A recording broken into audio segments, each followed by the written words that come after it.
Welcome to the 30-day novel NaNoWriMo series. Today is day 21.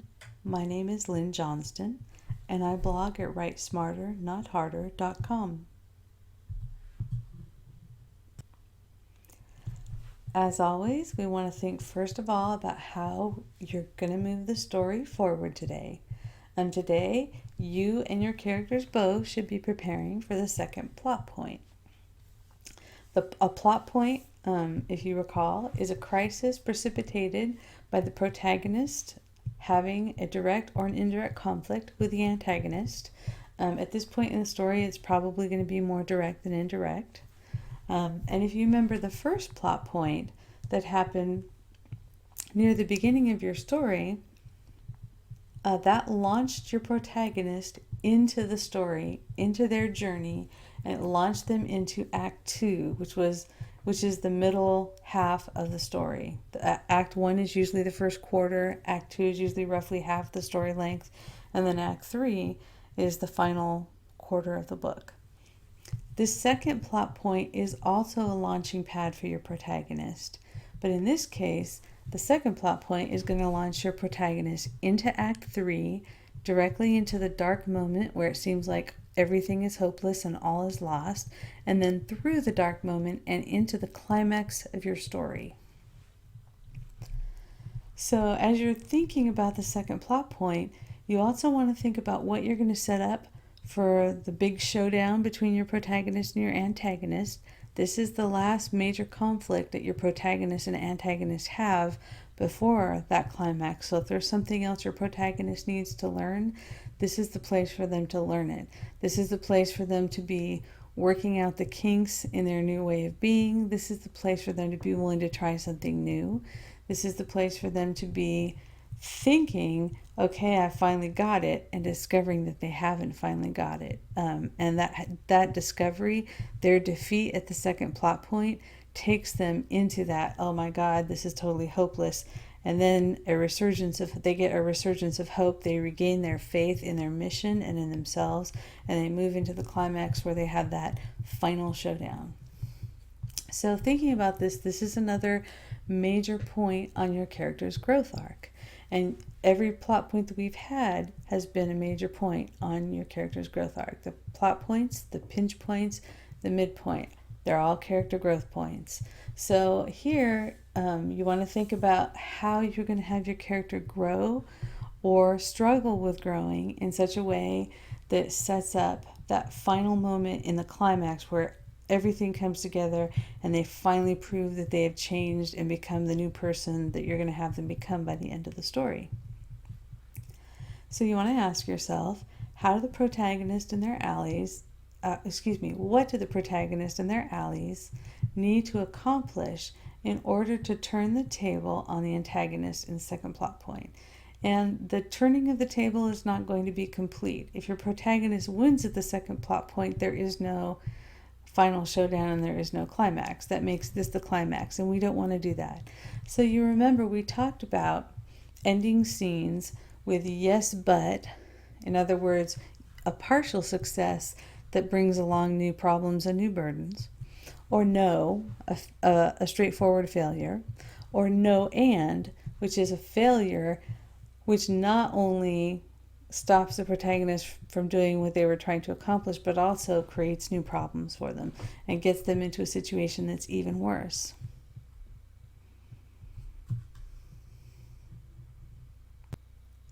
So for your protagonist, you want to ask what's driving the protagonist to go after the antagonist in spite of all the losses and all the sacrifices and all the burdens that your protagonist has experienced so far. Your protagonist has been through a lot at this point of the story. And he or she should not be magically renewed and untouched by all the things that have come before. It's for the continuity of the story, you want your protagonist to have these accumulated wounds and injuries and sacrifices and burdens that they have taken with them. They need to have grown from all those problems that they've experienced, but they also need to be not at 100%. They need to be we need to see that they've suffered as a result of this and that they've been changed. And some of the changes are going to be for the good, some of the changes are going to be for the bad. And yet, in spite of everything your protagonist has gone through, they still have to find the determination to say, you know what, I am not giving up, I'm going to try again. So think about what is driving your protagonist and is going where that determination is going to come from, your protagonist's motivation. And we've talked before about how motivation gives rise to conflict because it points people towards goals, and there's always obstacles between your protagonist and a goal. So that's going to help you think about what conflicts need to be in the second plot point. Looking at your other characters, you can ask yourself, why are the protagonist's allies determined to help the protagonist defeat the antagonist? And what does each of these secondary characters have to gain or lose at this point in the story? Your protagonist has been gaining and losing things, but your secondary characters, if they're going along for the journey on either side, they should be gaining and losing things too, and that should affect how they relate to the protagonist. It should affect how motivated they are to participate in what's going on in the protagonist's life, and how helpful they're going to be, how supportive they're going to be, if they're going to stick with the protagonist all the way to the bitter end, or if some of them are maybe going to drop out, or are not going to be helpful, or are just not going to be able to stay the course. And of course, when your protagonist's allies go in other directions, or drop out, or are injured, or just can't stick with it anymore, that impacts the protagonist too, and that's another source of conflict. It's another source of problems. Looking at the conflict for the second plot point, you want to ask yourself, what are the stakes for the protagonist going into the second plot point? What obstacles stand between the protagonist's forces and the defeat of the antagonist? And what is the antagonist doing to prepare for the upcoming confrontation? And remember, you always want to know what your off-screen characters are doing, even if you're not writing about them today. Even if we don't see the protagonist until even if we don't see your antagonist until the climax of the story, and right now his forces are out playing dice and drinking and laughing and, celebrating the fact that they've practically won already. You still need to know what they're doing, and you need to know how what they're doing now is going to play into the second plot point when it happens. Maybe one of the advantages your protagonist is going to have going into the second plot point is that the antagonist minions are all hungover and they aren't organized and they're not ready for an attack because they think they've already won. That could be something that happens at your second plot point. Setting. How are the stakes for all of your characters either generated by or embedded in the setting?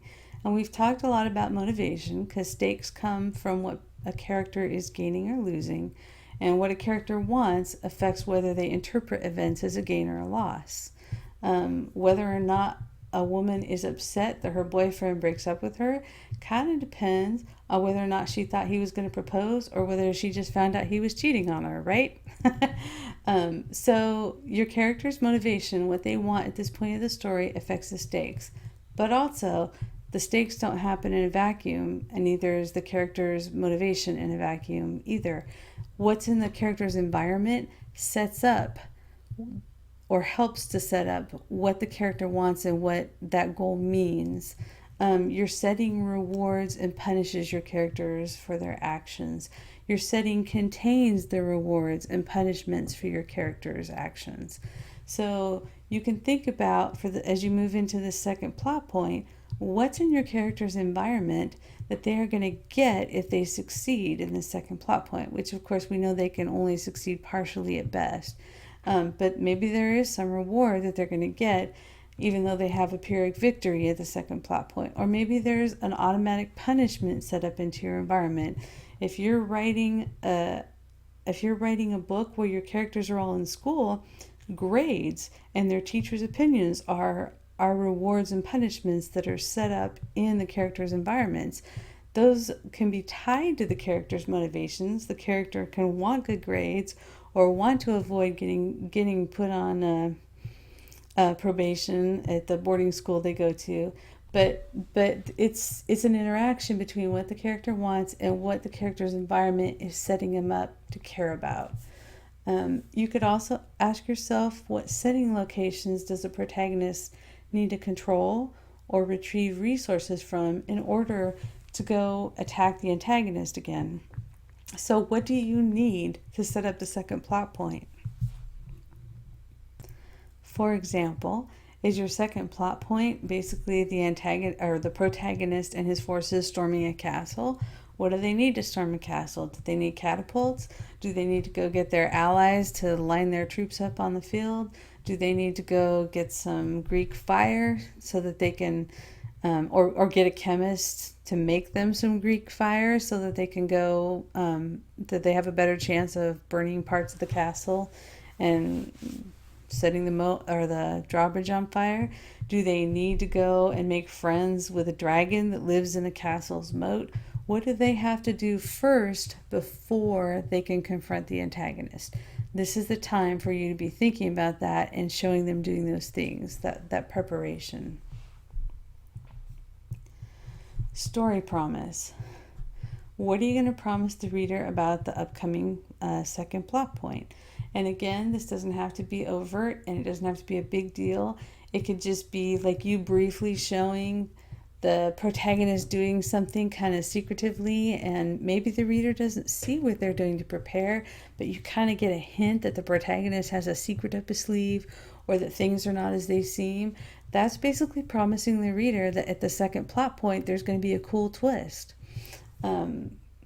If your protagonist, if you're writing a romance and your protagonist is having a tempestuous relationship with their love interest, and because they're fighting, they're starting to like lose their ability to handle things in the external world. The relationship angst is impairing your protagonist's ability to think clearly or to focus on work.